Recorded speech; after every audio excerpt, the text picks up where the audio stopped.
ఇవాళ వచ్చేసి చిక్కుడుకాయ కర్రీ చేస్తున్నాను. నేను చిక్కుడుకాయ చపాతీలోకి లంచ్కి అనమాట. ఈరోజు ఏకాదశి ఉంది కదా, అందుకనేసి మేము రైస్ తినొద్దు అనేసి ఈరోజు చపాతీ చేద్దాం అనుకున్నా. దానికి నేను చిక్కుడుకాయ ముందే ఒలిచి పెట్టేసుకున్నాను. ఆనియన్స్, కరివేపాకు కూడా తరిగి పెట్టుకున్నాను. కర్రీ వెంటనే చేసేస్తాను కాబట్టి వాటర్లో వేసి పెట్టుకున్నాను. ఒకసారి కడిగేసి ఇప్పుడు తిరువాతకి వేసుకొని దాని తర్వాత ఇవి డైరెక్ట్ వేసేస్తాను, అన్ని వాటర్లో నుంచి తీసి. దీనికి నేను ముందుగా స్టవ్ వెలిగించేసుకొని స్టీల్ కుక్కర్ పెట్టుకున్నానండి. ఈ మధ్య అందరూ అల్యూమినియం వాడద్దు అంటున్నారు కదా, అందుకనేసి నేను స్టీల్ కుక్కర్ యూజ్ చేస్తాను అనమాట. ఇంకా నేను ఆయిల్ కూడా కుసుమ నూనె అనమాట అండి. మన గానుగ దగ్గరే కుసుమని పట్టించుకొని తెచ్చుకోవచ్చు అనమాట. ఇట్లా నేను కుసుమ నూనె యూజ్ చేస్తున్నాను. మన ఇష్టం అండి, ఏ ఆయిల్ అయినా యూజ్ చేయొచ్చు. ఇందులో కొంచెం పోపు వేసుకున్నాను. ఇప్పుడు కుసుమ నూనె కొంచెం హెల్దీ అండ్ కాస్ట్లీ కూడా అండి. జీలకర్ర, ఆవాలు, ఇప్పుడు ఆనియన్స్ వేసుకుంటున్నాను.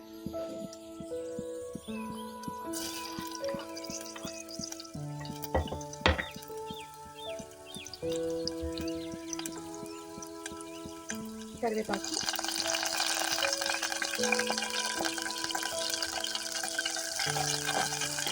కొద్దిగా అల్లం వెల్లుల్లి పేస్ట్, ఇది కూడా ఇంకా ప్రిపేర్ చేసి పెట్టుకున్నానండి.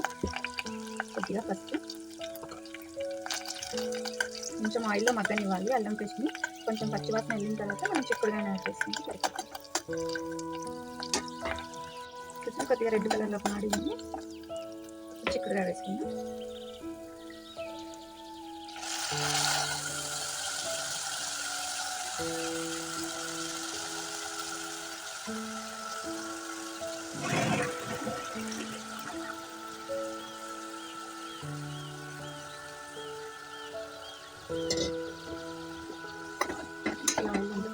సాల్ట్ వేసుకోండి.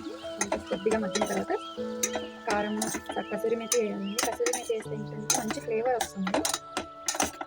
నేను వంకాయలో, చిక్కుడుకాయలు ఆల్మోస్ట్ అన్ని కర్రీస్లో యూజ్ చేస్తానండి కసూరి మేతి. కొంతమంది మెంతమాకు కూడా వేసుకుంటారు. ఇది 1/2 కిలో అనమాట అండి చిక్కుడుకాయ. దానికి నేను 1/2 కిలోకి 1 స్పూన్ ఉప్పు వేస్తాను. నాది మెజర్మెంట్ స్పూన్ అనమాట, మీరు తగ్గినట్టు వేసుకోవచ్చు. కొంచెం సాల్ట్ వేస్తే ఏంటంటే కొంచెం త్వరగా మగ్గుతుంది అనేసి.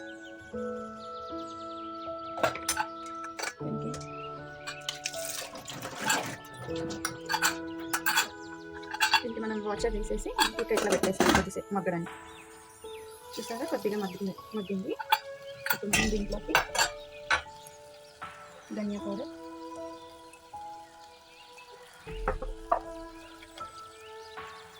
కసూరి మేతి, కొబ్బరి పొడి, మీకు ఎంత చిక్కగా కావాలనుకుంటే అంత కొబ్బరి పొడి వేసుకోవచ్చు. ఇవన్నీ ఒకసారి కలిపేద్దాం.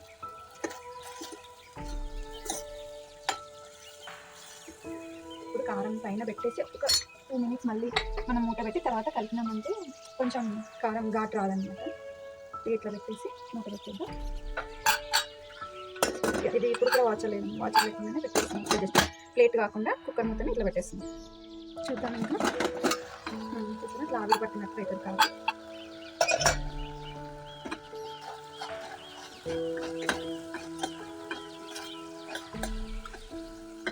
ఫ్రైలాగా కావాలనుకుంటే ఇట్లా విజిల్ పెట్టకుండా ఇట్లనే కలుపుతూ ఉండాలండి, మూత పెట్టుకుంటూ తీసుకుంటూ. లేదు మనకు కొంచెం గ్రేవీలా కావాలనుకుంటే కొంచెం వాటర్ వేసుకోవాలి. కొద్దిగా వాటర్ వేసుకొని ఒక్క విజిల్ కొట్టించామంటే మంచిగా అవుతుంది. నేను చపాతీలో కాబట్టి కొంచెం గ్రేవీ ఉండాలనేసి వాటర్ వేసుకుంటున్నాను. మళ్ళీ మనం విజిల్ పెట్టి ఇంకా కొంచెం వాటర్ వేసుకుంటే కదా సరిపోతుంది. జస్ట్ అంతా ముందు పైన టైట్ ఎట్లా వాటర్ వేసుకున్నామంటే మంచి గ్రేవీ వచ్చేస్తుంది. దీనికి వాటర్ పెట్టేసుకొని ఒక్క విజిల్ చాలండి. చపాతీలోకి నేను ఇక్కడ వైట్ చపాతీ పిండి తీసుకున్నానండి. కొంచెం మంచిగా కనిపిస్తాయి అనేసి, పొరలు కావాలి అన్నమాట మా వాళ్ళు, అందుకని ఇదైతేనే మంచిగా వస్తుంది వైట్ చపాతీ పిండి అనేసి.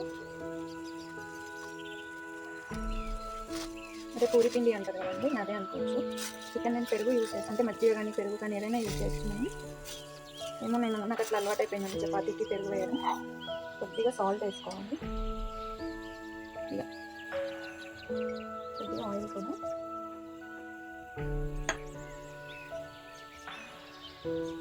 ఫస్ట్ పెరుగు అంతా పిండికి కలిపిన తర్వాత వాటర్ యాడ్ చేసుకుంటూ కొద్దిగా కలపండి. కొంచెం గట్టిగానే కలపాలండి ఎప్పుడైనా చపాతీ పిండి, ఎందుకంటే లంచ్ వరకు కదా. నేను బాగా నానాలి అనేసి ఇప్పుడే కలిపి పెట్టుకుంటున్నాను. ఇది నానే కొద్ది కొంచెం మెత్తగా పడుతుంది కాబట్టి మనం కొద్దిగా యాడ్ చేసుకుంటూ గట్టిగానే కలుపుకోవాలి.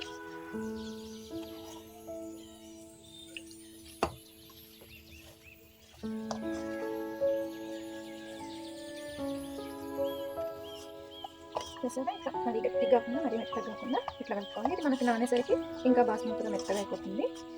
దీనికి మనం పైన బట్టగా పెట్టుకుంటే కొద్దిగా ఆయిల్ పూసుకుంటున్నాను. ఆరిపోకుండా ఉంటుంది పైన పిండి ఆయిల్ పూస్తే, లేకపోతే డ్రై అయిపోయి ఇట్లా గట్టిగా అనిపిస్తుంది.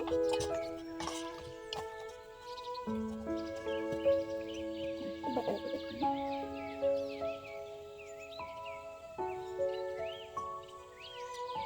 ఇంకా మెత్తగా అయిపోయింది. ఇప్పుడు దీన్ని మనం పార్సల్ చేస్తాము.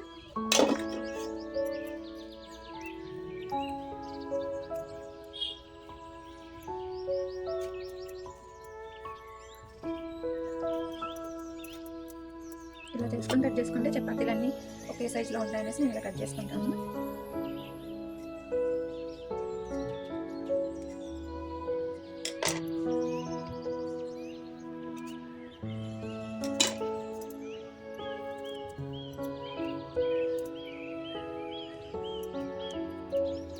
ఇవన్నీ మళ్ళీ వేసి పెట్టుకున్నాం. ఆరిపోతాయి బయట పెట్టేసుకుంటే.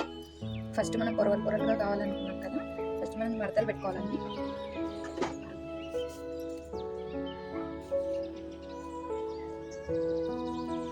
కొద్దిగా కొంచెం మొత్తం రాకుండా కొద్దిగానే రాసుకొని దీంట్లోకి మనం ఆయిల్ పెట్టేసి మళ్ళీ మడతలు పెట్టేసుకున్నాం. ఇలా అన్నీ చేసుకున్న తర్వాత మళ్ళీ చపాతీలు వేసుకుంటే వేడివేడిగా సరిపోతుంది. చూసారా ఇట్లా అన్నీ రాకు పెట్టుకున్న తర్వాత కొద్దిగా ఆయిల్ వేసుకోవాలండి. ఇక్కడ దూరంగా మనం బోర్ వేస్తున్నారండి, అందుకే ఎక్కువ సౌండ్ వస్తుంది. బొమ్మగారు అన్నట్లు సరకాయ బోర్లో వాటర్ తాగుతామంటే ఇదే. అయినా ఒకప్పుడు ఊళ్ళో 1-2 బోర్లు ఉంటేనే మొత్తానికి వాటర్ సరిపోయి ఇంటికి ఒక బోర్, అది కూడా ఇల్లు పక్కన వేసుకుంటారండి. ఇంటి ఫ్యూచర్లో ఎలా ఉంటుందో ఏమో. ఇలా అంతా పోసుకున్న తర్వాత మళ్ళీ దీనిపైన కొంచెం పొడిపిండి చల్లుకున్నామంటే అవి పొరలు బాగా విడిపోతాయి కదా. ఇలా లైట్గా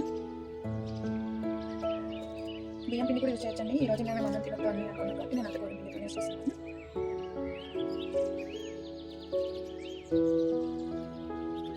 ఇక్కడ సెకండ్ పొర కూడా మనం ఆయిల్ వేసుకొని పిండి వేసుకున్నాం. లైట్ వేసుకుని, ఎందుకంటే మధ్యలో బాగా వేసాం కదా, లైట్ కొంచెం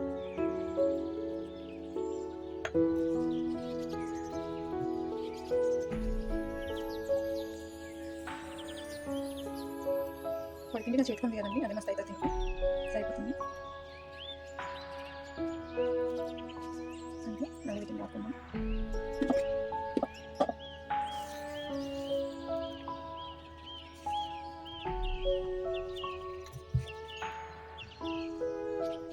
సైడ్లు బాగా రాసుకోవాలండి. మరి మందం ఉన్నాయంటే అసలు తినబుద్ధి కాదు. నాకు పొంగకపోయినా సరే పర్లేదు, కానీ మందం ఉంటే అసలు తినబుద్దే కాదండి.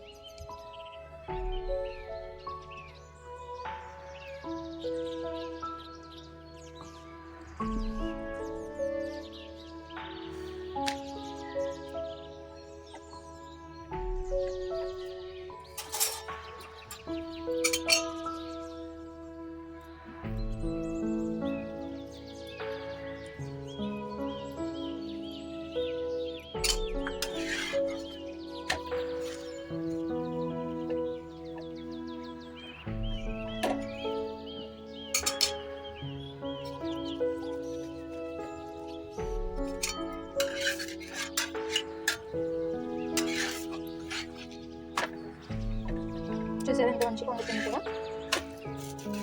ఎక్కడ మాడిపోతున్నానికి త్వరగా కలిపేస్తాను.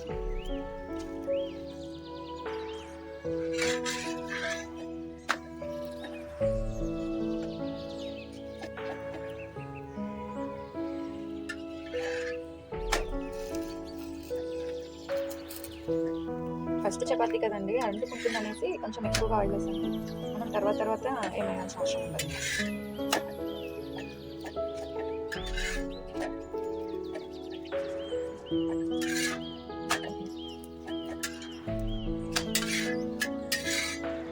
ఇది సెకండ్ చపాతీ. ఇంకా దీనికి ఏం అవసరం లేదు ఎక్కువగా ఆయిల్ వేయడం, అదంతా అదే మంచిగా పొంగేస్తుంది, ఏం ఖర్చుకోదు కూడా. ఫస్ట్ చపాతీ ఒకటి కొద్దిగా ఖర్చుకుంటుంది అనేసి.